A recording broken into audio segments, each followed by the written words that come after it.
bismillahi rahmani rahim aouzu billahi mina sheytaan rajim la hawla wala quwwata illa billahi al-aliyyil azim gannaaw bu nu sante yàlla julli ci sangu-sangi Seydina Limaamu alayhi salaatu wasalaam di ñaan Chérif Abdoulahi xalifatul ham yàlla na fi yàgg lool te ànd ak wér ak njaboot tax lu bayti rasul gi yëpp laay maxtaar asalaamaaleykum yaa jamaatul muslimin mbokk yeeg xarit yi ñu ngi leen di ziar di leen jaajëfal lu bare bare di am mbégte ak contentement di leen dégtalaat seen émission dynamique de quartier comme on a l'habitude de le faire comité local lutte contre le Covid-19 ñoom nag chaque week-end dañuy am daal di dem rek ci quartier yi sensibiliser leen waxtaan ak ñoom waaye tey jii nag mbokk yi ñu ngi fi nga xamante ne moom mooy quartier Kajoor nag buñ ko déggee xel yi day daal di dem ci kan ci Baye Issa Ndiaye nga xamante dafa yàggal liggéeyal dëkkam yàggal liggéeyal diine ji yàggal liggéey li nga xamante ni macha allah moom mooy quartier am di ko ñaanal yàlla defal ko jàmm sàmm ko aar ko sunu borom baykat ci kanam mu njaboot gi laay waxtaan lu bëree bëri mbokk yi nag gis ngeen sunu plateau bu yanj bii nag dinañ ci dalal ñi nga xamante ne ñoom ñooy suñuy gan ak suñuy invité bu ko defee ñu daal di am ak ñoom ak waxtaan waaye liggéey bi macha allah duñ ci wet benn yoon dinañ ci ànd ak ñi nga xamante ñoom ñooy bàjjanu gox yi relais communautaire yi ak waa Croix-Rouge laay waxtaan rek bu ci kanamee rek ñu daal di jébbal kàddu gi sunu papa Doudou Sarr mbokk yi léegi à tout à l'heure de don de la mutuelle de santé de Cambérène en partenariat avec le comité local de lutte contre la Covid-19. Donc nous allons déployer les équipes sur le terrain. Ñu dugg ci gox-goxaan yi sensibiliser nit ñi mel ay masques. Donc loolu moo doon li nga xam ne mooy programme bi ñu tàmbali di inviter les acteurs communautaires ñu dem sillonner le quartier vraiment jàkkoonte askan bi sensibiliser leen jox nañ ay masques. Merci. ñu oo monsieur Libaas Ndiaye li koy jox mooy Sidikar Chifal nga xam ne mooy président pôle communication et sensibilisation du comité local de lutte contre la Covid-19. ci turu comité local de lutte contre le Covid-19 monsieur le délégué Libaas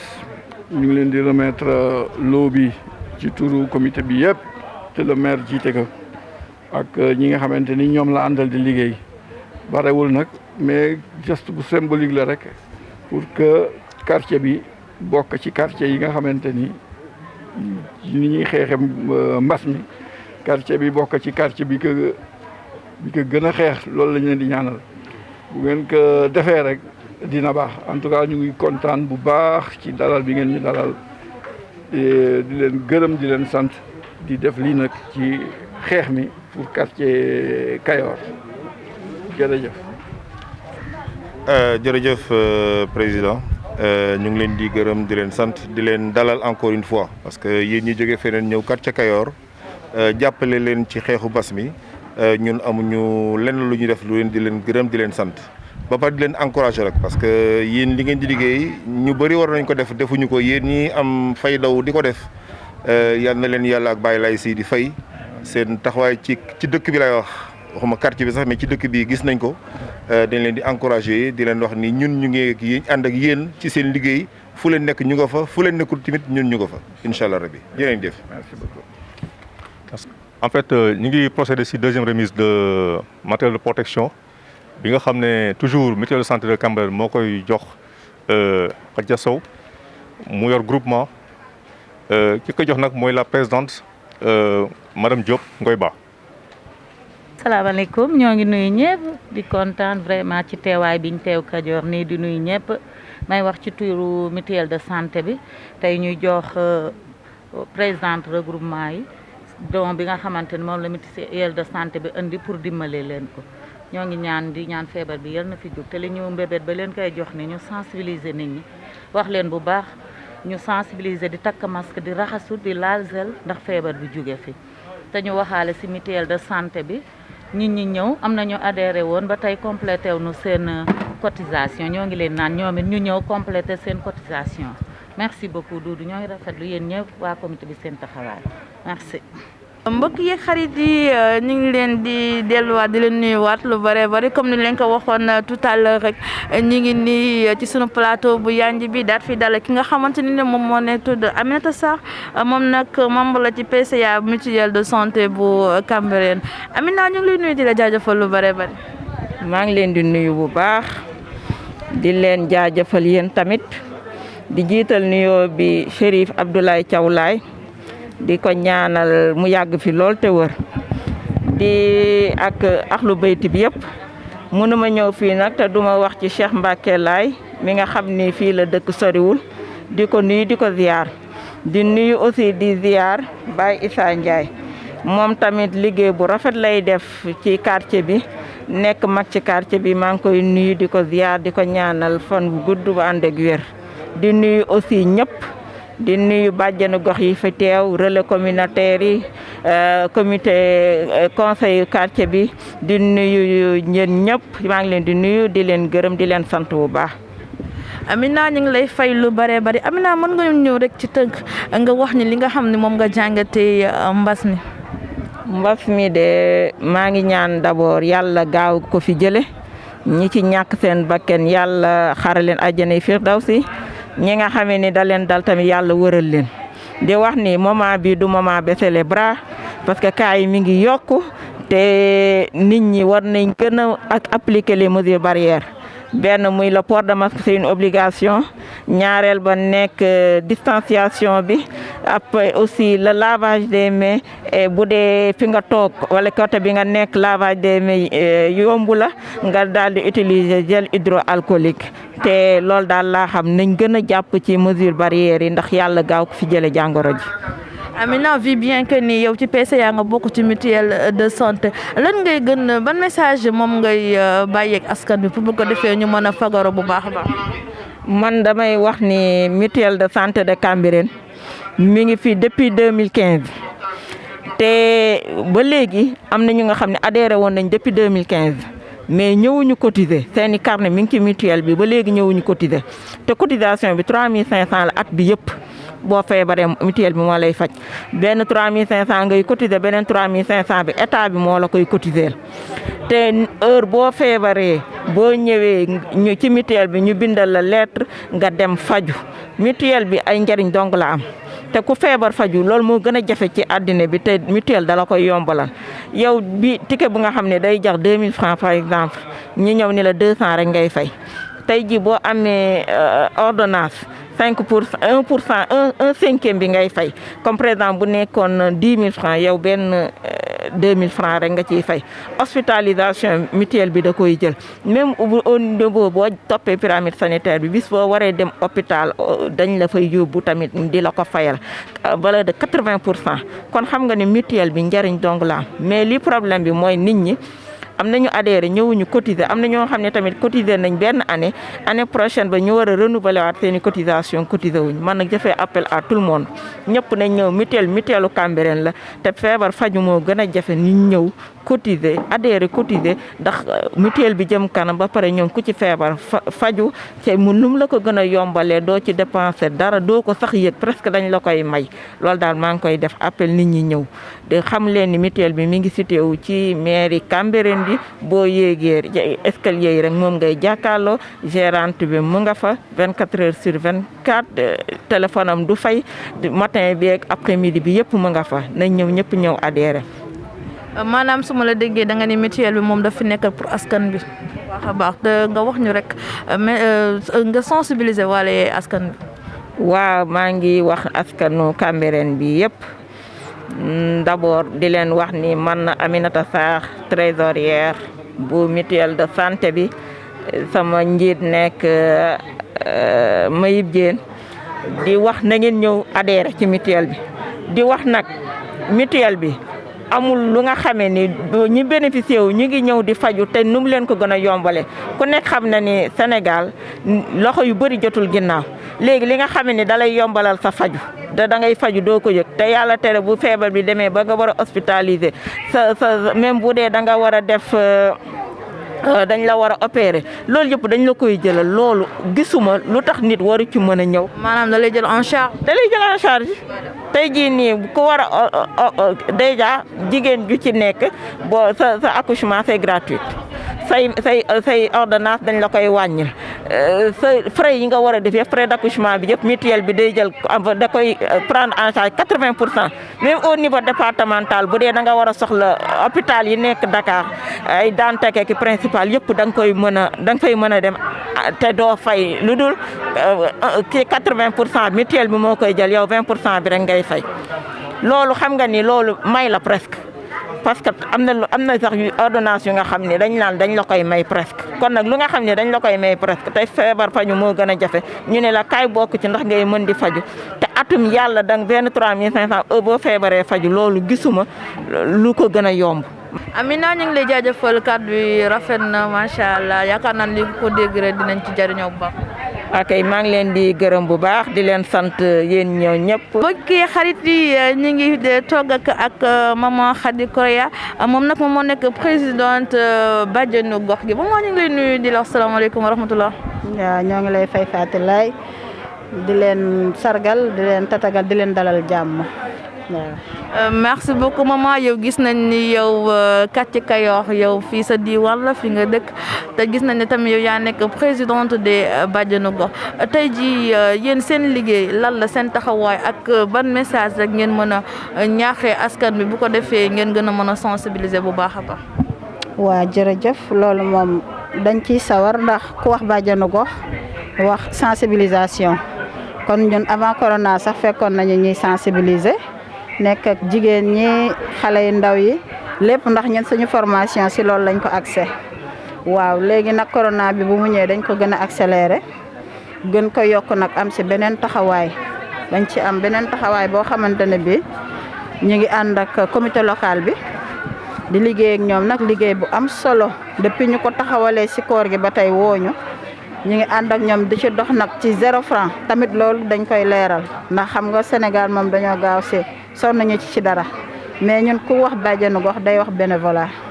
mais ñu ngi ci am taxawaay bu am solo di ci liggéey di ci dugg man des fois damay tiit sax dama leen di woo ñu ñëw man leen def leen ndànk feebar bi day wàllaate bu ngeen di dugg ci kër yi protégé wu leen dee leen def seeni masque def seeni gel bu ngeen ñibbee kër ga dindi leen seeni yére ngeen wekk si ligne nga sangu yéen tamit bu leen ko dugalaat seen biir kër mais maanaam boobu ba tey daal am nañ ci taxawaay bu jëmmee bu mucc ayib wax dëgg yàlla bàjjenu gox yi moom xaaruñu ci dara te gis nga tey mobilisation bi ñu def tey rek war na la ko woon dimanche la non seulement ñi si ëpp dañu am jëkkër am seeni famille mais fa lañ bàyyi sëñ ba bàyyi fa njaboot ga mais lépp rek ngir suñu communauté moo ñu ñor chaque jour ñu ngi si terrain bi suñu communauté ñoom moo ñu ñor laajuñu ci dërëm xooluñu ci luñ ci am koo woowul sax comme ni ci activité sax day mer day wax ne man woowu ma waaye nag dañuy ñëw dinañu ñëw parce que communauté bi moo ñu ñor parce que dundoo yaay ak doom moo ñu ñor bëgg nañ communauté bi am tawfeex yaay am tawfeex baay am tawfeex ñëpp dund ñu nekk ci jàmm te corona moom soobee yàlla luñ ñu ci gën a mën a dooleel nag dooleel bi moo xaw a des mais buñ ñu ci gën a am defal doole daal ñu dooleel ñu ci yaakaar naa ne lu ko fiy jëlee ci ñun lay jóge communauté bi parce que duma ne ñun ñoo gën a sës ci communauté bi mais maanaam kër goo dugg bu loxo bàjjenu gox mu ngi fa. maanaam da ngeen jege population si beaucoup kër goo dugg loxo bàjjenu gox du pour dara moo tax des fois ma ñëwee réunion sax bu ñuy wax ma ne leen jox leen bàjjenu gox yi donc jëlaluñ ko ñun pour suñu bopp keroog yaa ngi dégg maa ngi kaas ma ne nday ngoy ba kaasuma sax parce que plaidoyer la nee naa leen il faut ngeen enrôler ma sama bàjjen yi parce que ñun tam dañ ko soxla voilà dañ ko soxla nous sommes trop exposés on n'a pas de salaire on n'a rien ci noonu bénévolat lañ koy dox te dañ koy def ak amour nag dañ koy def ak amour da ngay dem ba léegi sax boo seetloo da ngay gis am na dem na ñoo xam ne ñun excité nañu benn tranche population bi léegi dañu dem ba bëgg nekk ay bàjjenu gox man lu may jot si ay sollicitation day bëri mais à chaque fois dañuy xool rek ni ñu koy defaree rek ba mu bëgg gën a baax en tout cas bàjjenu gox moom ku ko dooleel communauté bi nga dooleel ku ko jàppale communauté bi nga jàppale parce que lu mu jot en retour da koy delluwaat si communauté bi. dégg nañ sa kàddu yi bu baax a baax comme ni nga ko waxee rek bàjjenu gox yi loolu nag ko bëgg askan bi déggee dinañ leen gën a jàppale bu baax a baax ñu lay jaajëfal lu bare ba mbokk yi nag ñu ngi woy li nga xamante ni moom mooy liggéey bi ñu ngi ni toogal ki nga xamante ni moom moo représenté les jeunes du quartier Kayor ñu gën ko xam ci turu Fatou Ba Fatou ñu ngi lay wax di la asalaamaaleykum wa rahmatullah. maaleykum salaam soxna Fatou du nuyu ñu nuy seetaan ñëpp et c'est un plaisir Dynamique de quartier ñëw fi nga xamante ni moom moo di diwaanu Kayor et ñu dalalee nag jàmm ci sunu quartier.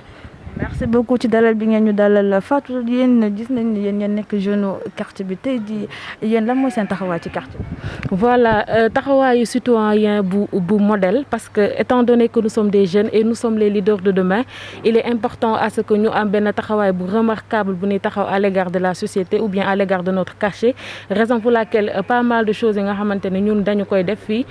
am nañu sunu groupe ba nga xamante ni dañuy def des descentes sur le terrain di def des sensibilisations sans pour autant qui que ce soit parce que yaakaar naa ni boo nekkee si sa diwaan nga nekk si sa quartier il est important de faire des choses yi nga xamante ni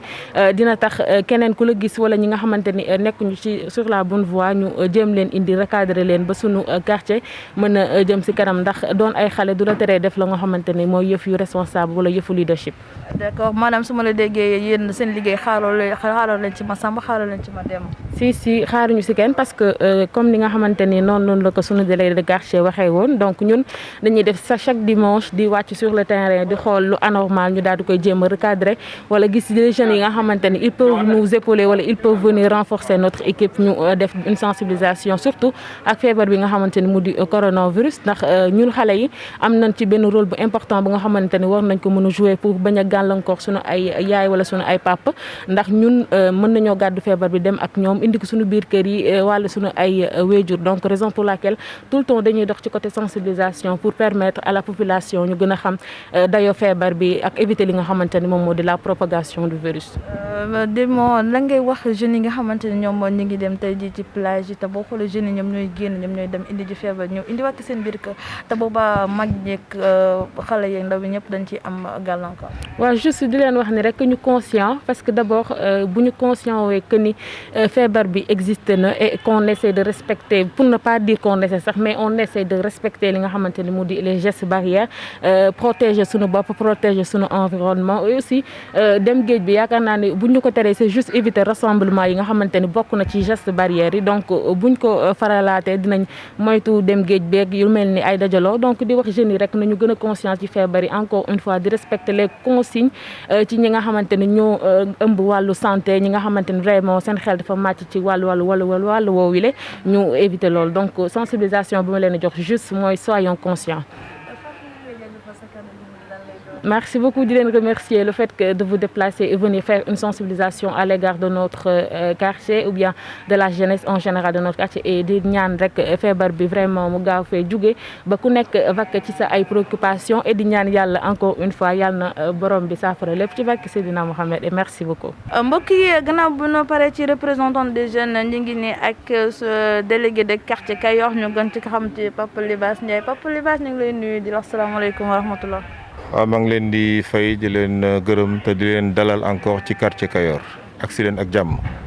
merci beaucoup ci dalal bi ñu dalal ñi ngi am mbégte ak contentement vi bien que ni gis nañ liggéey bu mucc ay bi nga xamante ni yaa ngi koy liggéey na nga koy liggéey ci seen quartier ñëpp a ngi koy rafetlu bu baax a baax donc yow wax dinañ ko daal di tënk rek nga wax ban lan nga leen di gën a ñaax yow sa waa quartier message bi nga xam ne moom nga leen di jàllale bu ko defee nga gën leen a mën a sensibiliser par rapport ak li nga xamante ni moom mooy pandémie bi. waaw jërëjëf soxna si man dama ne liggéey bi du liggéey bu door tey dafa nekk benn liggéey bu ñu commencé woon depuis longtemps ñun fii on s'était organisé pour que nit ku nekk ci quartier bi ñu sentir sa responsabilité ci quartier bi ñu séddoo quartier bi ku nekk dox ci quartier bi et surtout aussi chance bi ñu am mooy les jeunes dañoo ànd ak ñun di dox ak ñun ba boo xoolee ñun avant bi ñu commencé di liggéey dañoo saytu woon quartier bi tas ko en différentes parties ku nekk ñu am luñ la sédd ku nekk nga am loo ci doon def et surtout au niveau des jeunes travail bii de sensibilisation bi ñun dañ ko commencé depuis c'est vrai que amoon nañ ciy jafe-jafe parce que nit ñi duñu faral di dégg yenn conseils yi leen di jox mais bu leen ñëwee ak yéen ak seen matériel ak solennité bi ngeen àndal da ngeen ñu gën a dooleel nit ñi xam ne ñun lañ doon commencé di ko def en fait du caaxaan c'est la vérité mooy feebar baa ngi ci réew mi feebar baa ngi faaga dal nit ñu bari feebar baa ngi détruire économie réew mi ba nit ñi ku nekk yaa ngi moytu sa morom dañu ba jëkkër ak jabar di moytu jëkkër di moytu doom jabar di moytu doom lu mel noonu c'est que du caaxaan. Cela veut dire que ça devient grave alors. Ah oui non la situation elle est grave man damay faral di wax ni actuellement ku tiitul rek nitewuloo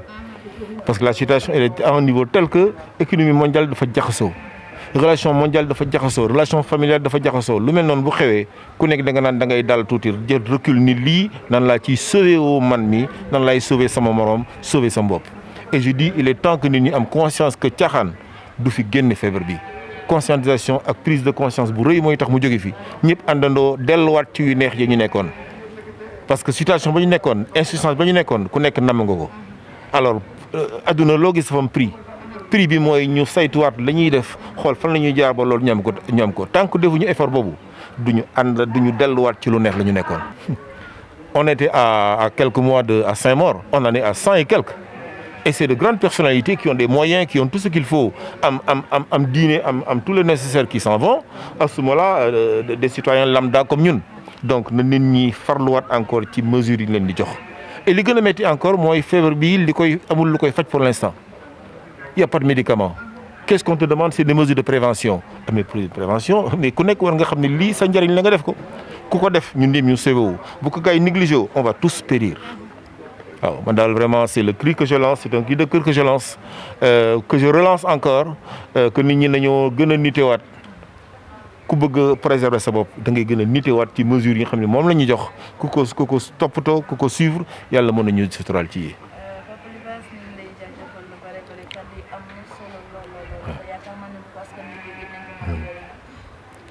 incha allah rabi yéen aussi ñu ngi leen di encourager di leen wax ni bu leen décourager ndaxte lii salut national lay doon ku décourager rek feebar bi gàllankoor ñu yàlla may xarañ may leen encore courage même bu leen ñuy toppul dañu ni répétition dafa pédagogique répétons lay wax sax répétons incha allah rabi yàlla mën nañu aar ci lii lépp jërë ngeen jëf incha allah rabi. merci beaucoup. di jaajëfal lu bëri Papa Libaas Ndiaye li mu wax noonu am na solo bu baax a baax waaye ñu ngi togg ki nga xamante ni moom moo représenté les délégués de quartier moom en même temps moom moo nekk délégué de quartier Médine di la nuyu di la wax salaamaaleykum wa rahmatullah. aleykum salaam wa rahmatullah soxna si ñu ngi leen di fay di rafetlu seen taxawaay ba mbir mi amee ak léegi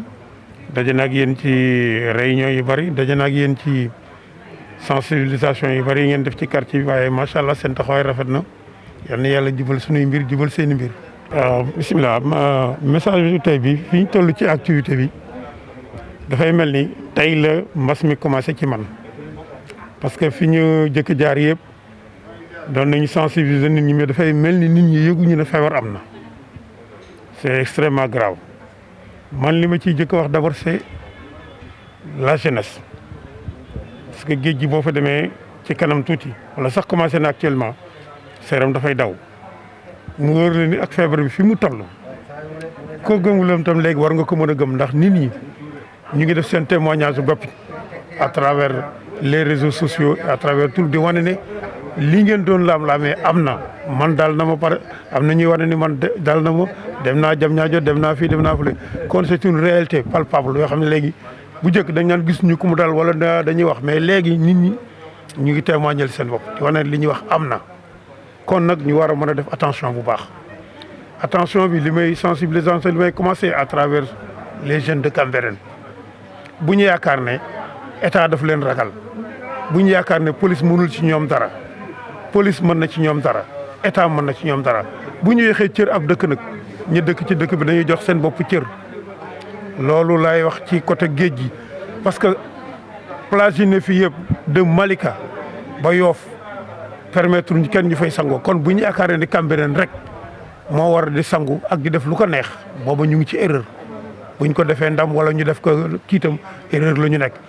li ci gën a garaaw mooy ku ñu tere Géejawaay wala ñu tere la feneen da ngay ñëw sangoo si Cambérène kon maladie yi nga xam ne moo dajale ci quartier yëpp day mujj dajale wax ci Cambérène kon loolu. sunuy doom sunuy rakk sunuy sët war nañ ci bàyyi xel bu baax c'est extrêmement grave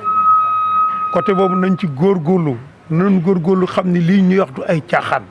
ñun mag jëmm bu ñu bàyyee suñuy activité topp naaj bi di dox ak wax c'est parce que xam nañ ne am na lu fi am li fi am leer na ci ñi nga xam ne bëgg nañu mu leer ci ñoom mais ku bëggul mu leer nag kenn mënul ceew dara mais nañu moytu xale yi ndaw yi nañuy surtout ñoom mën nañ ko yor di dem ak moom di defi musiba te kenn du ci xam dara beneen bi damay dugg ci mutuelle de santé bi parce que foofu tam dafa laaj ñu sensibiliser nit ñi bu baax damay wax ne ñu bare daaw jënd nañu seen carnet cotisé ba année bi jeex ñu yaakaar ne foofu la war a yem dañu war a renouveler waat loolu ñu defoon nañu xam ne 3500 yooyu ñu joxe par personne ku ciy faju baax na mais ku ci faj keneen baax na yaa ngi ciy jaamu yàlla même yow bu la dara jotul ci année bi nga cotiser sa cotisation boobu di dimbali ñeneen jaamu yàlla gu rëy la nañ ci bàyyi xel nañu inscrire bu baax ci mutuelle de santé bi ku ci dugguloon dugg ci sensibilisation bi nañ ko gën a jëmale ci ëtt yi jëmale ko ci quartier yi parce que lu am solo la lu am solo nañ ci góorgóorlu baax a baax en tout cas daal maa ngi leen di gën a féliciter yéen ñi xam ne yéen yor liggéey boobu ci début à la fin ak seen i moyens propres yoo xam ne joxuñu leen dara yéen a am seen volonté bàyyi seen service bàyyi seen yëpp nekk ci loo xam ne da ngeen di dimbali seen société vraiment yéen kenn amul seen pay yàlla na leen yàlla fay vraiment ci bañ a guddal wax ji parce que li ma wax rek répétition la ñëpp moom la ñu wax waaye nag wax moom bu fekkente ne dañu sëmb bu téye tàkk wet gu ne nga koy taale moo tax ñu ni système bu ne ñu ngi koy jéem a set pour nit ñi rek xam li ñuy def lan la kon daal vraiment ci loolu daal laa ci bëggoon a taxaw waaw.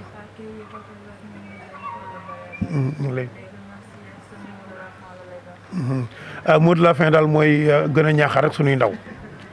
gën a ñaaxaat suñ bopp gënu respecter mesures barrières yi di raxasu gis naa ne raxasu bi ci kër yi sax nit ñi bàyyi nañ ko léegi au départ kër goo mos a dem fekk nga ñu teg ndox ci raxasu mais léegi bàyyi nañ ko yi ñu defoon ci mbedd yi pratiquement bàyyi nañ ko kon nag dañu war a revenir ca fa ñu départ woon continuer li ñu doon def loolu mooy mën a tax li nga xam ne moo dal ci àddina sépp ñu mën cee mucc kon daal vraiment loolu laa doon wax di leen gërëm di leen sant bu baax a baax. Merci beaucoup, Papa. Double digit thousands.